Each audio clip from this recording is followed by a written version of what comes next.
Alô pessoal, sejam todos muito bem-vindos a mais um vídeo do Clube FIO. E hoje a gente vai falar do fundo CSHG Logística, código de negociação HGLG11. É um dos maiores fundos da Bolsa, independente do mercado de atuação. Já um fundo bastante antigo, com mais de 11 anos de existência, e um fundo de gestão ativa. E a gente pode até dizer um fundo de gestão muito ativa, porque ao longo da vida dele ele já vendeu e comprou vários imóveis. Vamos dar uma olhada? Então vamos lá, para a gente conhecer um pouquinho mais desse fundo, basta a gente vir aqui na página principal do Clube FIO, digitar um pedacinho do nome ou do código do fundo. A gente vai ver que esse fundo, ele começou a operação dele em junho de 2010, então como estamos gravando esse vídeo agora em julho de 2021, o fundo, na verdade, tem mais de 11 anos de vida, né? Recém fez 11 anos. O gestor é a Credit Suisse, que também é o administrador. Isso desde a Constituição, esse fundo não teve nenhuma mudança de gestão ou de administração. E ele representa hoje no IFIX 3,27%. É o quarto maior fundo, né? O quarto maior peso dentro do índice. É o segundo maior de tijolo e o primeiro do segmento exclusivamente de logística. Vamos dar uma olhada aqui no histórico de cotações. Claro, um histórico longo, sem dúvida. A gente vê que ele foi lançado na base de R$100, como foi todo o mercado da época, e até hoje é o valor mais utilizado. Chega a bater aqui 125, ali entre 2012 e 2013. O mercado entra num período de queda, de retração, e esse fundo não é diferente. Chega a bater ali uma minimazinha abaixo de R$90, até que não foi uma queda tão significativa assim. E depois de 2017, 2018, principalmente 2019, o mercado entra num período de uma alta bastante vigorosa. Esse fundo chega a bater, vamos dar uma olhada aqui, aqui 212, né, em 2 de janeiro. E, claro, começo de março a gente tem todo o estouro da pandemia, todos os fundos imobiliários caem e esse não é diferente. Mas a queda dele é só até mais ou menos ali R$117, um pouquinho mais, um pouquinho menos. Ou seja, não chegou nem sequer a cair abaixo do valor inicial dele. Também é uma história muito longa já. Depois o mercado recupera, ele recupera junto e desde então chegou a quase bater R$200 em algum momento. E desde então vem orbitando aqui entre o valor de R$160, R$180, um pouquinho mais, um pouquinho menos. No momento que a gente grava esse vídeo, o fundo em R$170,11. Vamos dar uma olhada aqui no histórico de dividendos? A gente pode até simplificar a análise aqui, fazendo esse resumo por ano. A gente vai ter aqui, então, quanto ele distribuiu em cada um dos anos. Então a gente vê ele distribuindo em 2011 quase R$9, 2012 sobe para quase 10, 2013 um pouquinho acima de 10, 2014 R$12, 2015 quase R$15. Recua um pouquinho, 2015, 16, perdão, 2016, 17, 10,44, inclusive o mesmo valor nos 2 anos. 2018 cai um pouquinho abaixo de 10, R$9. Agora a gente pode até olhar aqui no mês a mês, que a gente vai poder enxergar um pouquinho melhor aqui, pegar 2018, a gente vê 0,87, 0,75, 0,78, cai para 0,60, volta para 78, a gente vê distribuições altas acontecendo aqui nos últimos meses, né? R$2,63, R$2,20, se a gente pegar o histórico todo, a gente vê também, já teve uma distribuição de R$3,64 lá em 2015, algumas distribuições aqui acima de R$1, geralmente são momentos em que o fundo vendeu algum imóvel, e aí, claro, essa venda gerando lucro, esse lucro tem que ser distribuído, pode ser distribuído eventualmente de maneira pingada, né, até o final do semestre, mas principalmente se acontecer muito próximo ao final do semestre, tem que distribuir de uma pedrada só, por causa da regra de 95%. Ou simplesmente uma decisão do gestor de distribuir tudo de uma vez só, claro, ele tem essa discricionariedade. Vamos dar uma olhada aqui no histórico de valor patrimonial do fundo. A gente vai ver que hoje o valor patrimonial da cota está em R$ 148,59, enquanto o valor de mercado R$ 170,11. Então o fundo negociando com um ágio de cerca de 14%, uma relação preço ao valor patrimonial de 1,14. Enquanto o valor patrimonial do fundo é de 2 bilhões e 700 milhões, vamos arredondar, ele está cotado hoje a 3 bilhões e 100. Aqui a gente pode ver todo o histórico do valor patrimonial da cota. Se a gente for olhar desde 2016, né, quando estava ali em R$101, a gente vê esse valor patrimonial subindo quase de maneira estável. Se a gente pegar o histórico aqui, a gente vai ver que esse fundo já vem negociando com ágio há bastante tempo, até ágios maiores. Ele, teoricamente, está até negociando abaixo da média dos seus ágios, digamos assim. A gente pode ver que, mesmo durante a pandemia, né, do estouro da pandemia, ele continuou negociando com ágio, um ágio menor, sim, mas ainda com ágio. A gente pode ver aqui que ele sempre negociou, às vezes com um pouco mais de ágio, às vezes um pouco menos. Aqui basicamente negociou ao par, mas aqui nós já estamos em 2016. Então podemos dizer que há 5 anos ele não negocia no valor patrimonial. Então quem estiver esperando, vou esperar recuar para poder comprar no valor patrimonial, está há 5 anos esperando isso acontecer aqui no CSHG Logística. Olhando a quantidade de cotistas, um dos fundos com o maior número de cotistas, são mais de 280 mil cotistas. Se a gente olhar o histórico aqui, claro, os fundos eles só foram obrigados a divulgar essas informações a partir de 2017, quando o fundo tinha 5 mil cotistas, o que na época para o mercado já era uma quantidade bem grande. Talvez proporcionalmente não tão grande como os 280 mil de hoje, mas já era bastante coisa. E ele veio crescendo. Claro que em alguns momentos que ele faz uma emissão, ele pode, de repente, acelerar um pouco esse crescimento da quantidade de cotistas, mas a gente vê aqui uma linha bastante homogênea, sem grandes saltos, também sem nenhuma queda, pelo menos nada que a gente consiga ver aqui a olho nu. E hoje, mais de 280 mil cotistas. Vamos dar uma olhada na liquidez. Claro, esse fundo, pelo volume dele, pelo tamanho dele, pelo patrimônio dele, tem uma liquidez enorme. A gente pode ver aqui que o volume financeiro, nesse mês de julho, até o momento que a gente grava esse vídeo, de cerca de 7 milhões de reais por dia. Junho fechou até um pouquinho acima disso, acima de 8 milhões. A gente pode olhar aqui, pegando aqui o histórico todo, a gente pode ver, claro, a gente já teve períodos de que esse fundo negociava 1.000 negócios por mês. Eu estou falando 2014, 15, 16. Vejam como a liquidez melhorou muito a partir de 2018. No mercado de maneira geral, desde 2016, digamos assim, a liquidez já vem melhorando, mas esse fundo, principalmente a partir aqui do primeiro semestre de 2018, é quando realmente dá uma estilingada, a gente vê que vai para realmente outro patamar a liquidez. Se a gente olhar aqui os últimos meses, a gente vê que esse padrão de 6, 7, 8 milhões não é fora do normal, não são meses extraordinários, tivemos até meses com 16, aqui sim, 16 milhões por dia, certamente fora do habitual do fundo, mas a gente já teve 10, já teve 8, já teve vários 7, mais um 8 milhão aqui, então é um fundo absolutamente líquido. Ninguém vai ter nenhuma dificuldade em montar ou desmontar a posição com essa movimentação tão intensa, né? Se a gente olhar aqui a quantidade de negociações, quase 100 mil negócios, alguns meses até com mais de 100 mil negócios por mês, então quer dizer, mais de 5 mil negócios por dia, não tem nem o que falar, não tem nem o que comentar aqui sobre a liquidez, sem dúvida um dos mais líquidos da Bolsa. Vamos dar uma olhada aqui então agora nos comunicados do fundo, vamos dar uma olhada aqui no último relatório que ele divulgou já nesse mês de julho, no dia 8. Então a gente vai ver aqui, ele coloca aqui a vacância física de cerca de 7%, no momento a vacância financeira 7,7%, provavelmente algum inquilino que entrou há pouco tempo, então está com algum tipo de carência total ou parcial para começar a pagar aluguel, ou alguma negociação desse tipo.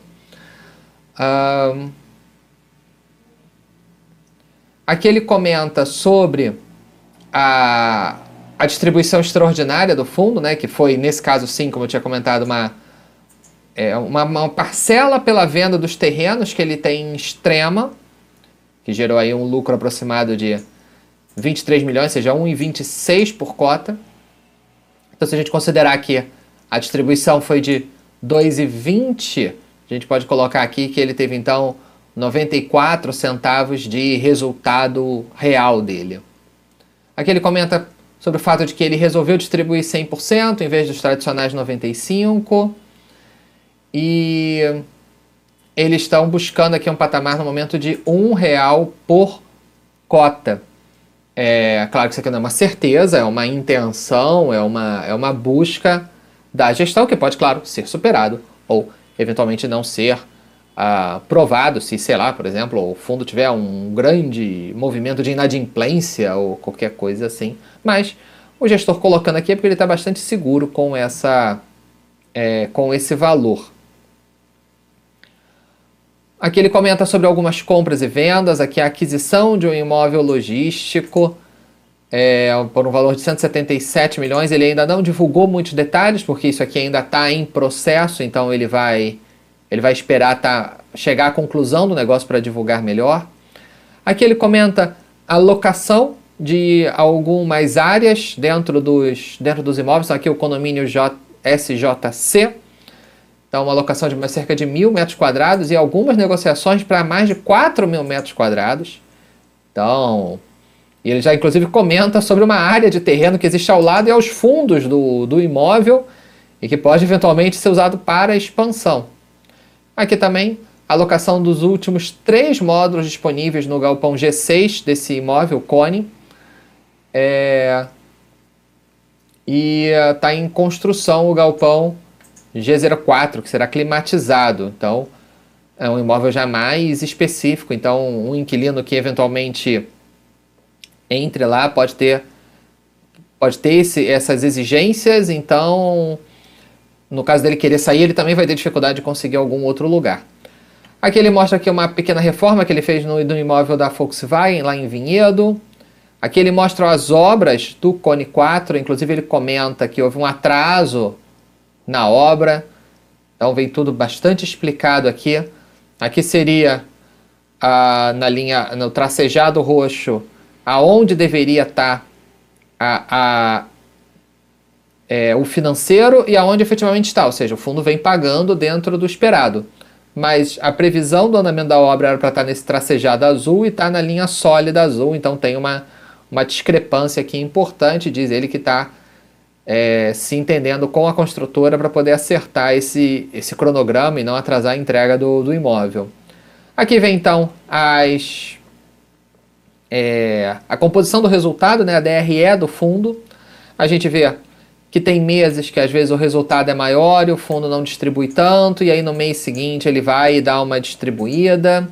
Então a equipe de gestão ela faz essa organização para tentar evitar a volatilidade das distribuições, tentar distribuir valores mais estáveis dentro do que a regra permite, é claro. Aqui tem um acumulado de 2021, então a gente pode ver que o fundo, inclusive, tem um caixa aqui ainda de 2 milhões e pouquinho de resultado, que ele pode eventualmente distribuir ou pode não distribuir, porque vai depender da regra ali dos 95%. Aqui certamente ele já distribuiu 95%, então eventualmente ele pode usar isso aqui como um caixa para novos investimentos ou para distribuir até num ano futuro ou alguma coisa parecida que a gestão queira.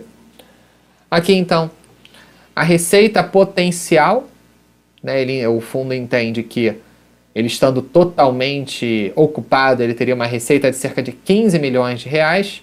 Tem algumas áreas vagas, então menos 1.200.000, ele tem algumas carências e descontos, como eu mencionei.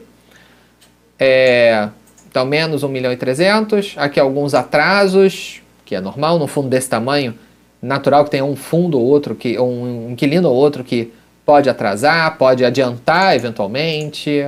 Aqui no caso está depreciando a receita de locação desse mês específico. Claro, quando esse atraso for resolvido, isso aqui vai entrar como um extra, digamos assim.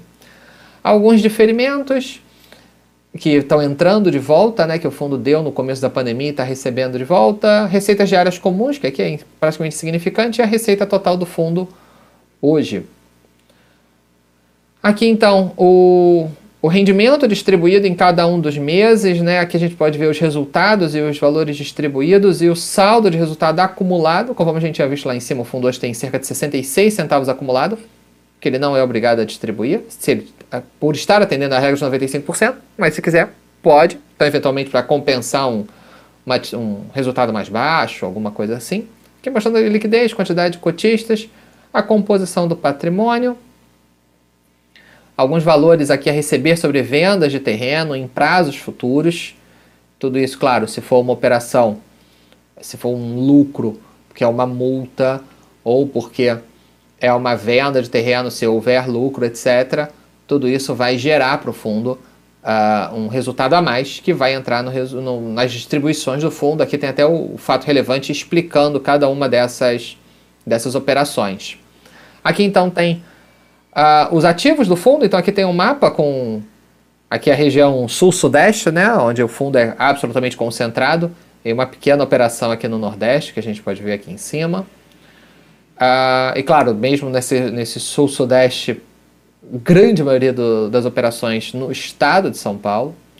Aqui a gente tem o quanto cada um desses imóveis contribui para o valor patrimonial do fundo, e aqui para a receita. Então a gente, claro, pode ter um imóvel que está gerando de receita mais do que ele contribui para o patrimônio, pode ter outro que é menos, porque está com uma vacância, ou porque deu um desconto, ou porque negociou aluguel mais barato, mais caro, etc. Então aqui a gente tem a composição. Aqui a evolução da vacância do fundo, da vacância física e do preço médio do metro quadrado do aluguel. Então a gente vê hoje ele está cobrando cerca de R$21 por metro quadrado. E a vacância física, aqui tem desde julho de 2020, hoje está em 7%, o menor patamar desse gráfico aqui. Os vencimentos dos contratos, a gente pode ver que tem poucos vencimentos para 2021, 2022 e 2023, 15% em 2024 e praticamente 75%, praticamente 2/3, né, para 2025 ou depois. E aqui esse whale, como alguns chamam, é o prazo médio. Prazo médio de todos os contratos, como se fosse uma duration de um CRI, por exemplo. Um prazo de 5 anos é o prazo médio da carteira. E aqui as revisionais, a gente pode ver que o fundo tem pouca revisional ainda para 2021, mas tem um percentual importante de receita para passar, que pode passar por revisional a partir de 2022. Então, é claro que se a economia estiver num patamar melhor, vai ser positivo para o fundo, porque ele pode impor essa renovatória sobre os inquilinos. Se o mercado estiver mais complicado, é uma exposição do fundo a que o inquilino queira fazer uma revisional para baixo. Aqui a gente vai ter que acompanhar como é que a economia vai evoluir até lá. Aqui, o quanto por cento da receita é reajustado a cada mês, né, conforme a data base, e o que é IGPM, o que é IPCA. A gente vê que tem 25% aqui em dezembro e 15% em fevereiro, são os 2 meses mais significativos. Bom, setembro também aqui com um pouco mais de 15%. Geralmente operações típicas são com IPCA operações típicas são com IGPM e atípicas com IPCA. Não é uma regra absoluta, mas é como geralmente acontece. O fundo ele tem cerca de 70% do seu contrato em operações típicas e 30% em atípicas. E 60% dos galpões são classificação A e, vamos dizer, AA, né, duplo A. E se a gente somar aqui A para cima, a gente passa aí de 70% do patrimônio nesse tipo de operação. Aqui ele mostra, então, os principais eventos de compra e venda. A gente pode ver que aqui em 1 ano e meio, vamos arredondar, tivemos alguns fatos relevantes de emissão de cota, aquisição de terreno, venda, né, de sociedade de propósito específico, assim como aqui também essa aquisição foi através de uma SPE que o fundo criou, suspensão da oferta e assinatura, essa última compra, né, que ainda vai ser melhor detalhada. E aqui vem então a explicação de todos os imóveis logísticos, com área, participação. A maioria dos imóveis do fundo tem 100% do imóvel, ele não tem sócios, ele é dono da totalidade.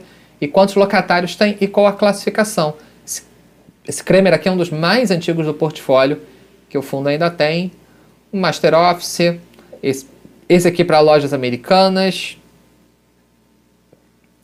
o Safira, o Brás Cabos em Rio Claro, Ectown, em Hortolândia também, o fundo já tem esse imóvel já há bastante tempo. Tetra Pak, em Montemor, a gente pode ver aqui na participação, 100%, vacância zero. Gerdau, Centro Logístico de Cumbica, o condomínio de São José dos Campos, né, aquele SJC que a gente viu lá em cima. Clicando também em cada um deles, a gente tem acesso no site da gestora a mais informações sobre cada um desses imóveis. Esse aqui ainda tem uma vacânciazinha aqui de 27%. Volkswagen de Vinhedo. Os galpões em Extrema, que é o fundo tá vendendo, né? Itupeva, Betim, Louveira. Esse aqui era o antigo CSHG GR Louveira. Foi comprado pelo HGLG. O Cone G06 e o Cone G04, né, que está sendo construído. E aqui, quando o fundo participa de alguma assembleia de algum dos condomínios, aqui ele lista o que ele votou, o que foi deferido, né, o que foi decidido ali e tudo mais. Então, pessoal, gostaram de conhecer um pouquinho mais sobre esse fundo? Uma pergunta que é muito frequente quando a gente olha para esse fundo e para outros que usam a mesma estratégia, que é, ao invés de comprar diretamente o imóvel, compra através de uma SPE, né, uma sociedade de propósito específico. O fundo ele compra ações de uma SPE, vende ações de uma SPE. Por que fazer isso? Isso faz muito sentido, principalmente num imóvel em construção, um imóvel em desenvolvimento, mas não só dentro dessa estrutura. Por quê? É muito mais fácil, por exemplo, se o fundo precisar ou tiver a oportunidade de vender uma parte daquela operação, daquele imóvel. Se ele fosse fazer isso através de uma operação direta no imóvel, teria que ter pagamento de ITBI, registro no registro de imóveis e tudo mais. Fazendo isso através de uma SPE, que é dona daquele imóvel, basta você fazer a venda das ações, das cotas daquela SPE entre os interessados. Muito mais barato, porque não tem ITBI, que é muito caro na maioria das localidades. Não tem registro de imóveis, só o registro na junta comercial, que na maioria dos lugares é muito mais desburocratizada, muito mais ágil do que os respectivos registros de imóveis. Então, vale a pena você fazer esse tipo de operação através de uma SPE.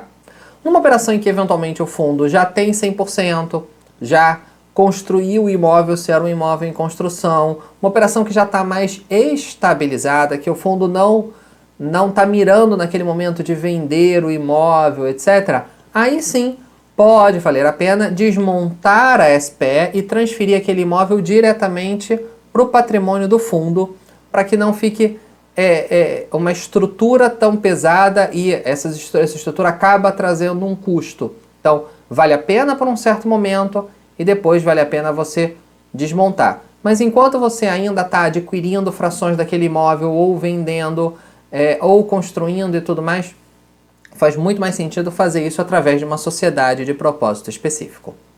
Tá bom, pessoal? Espero que tenham gostado e até a próxima. Tchau, tchau!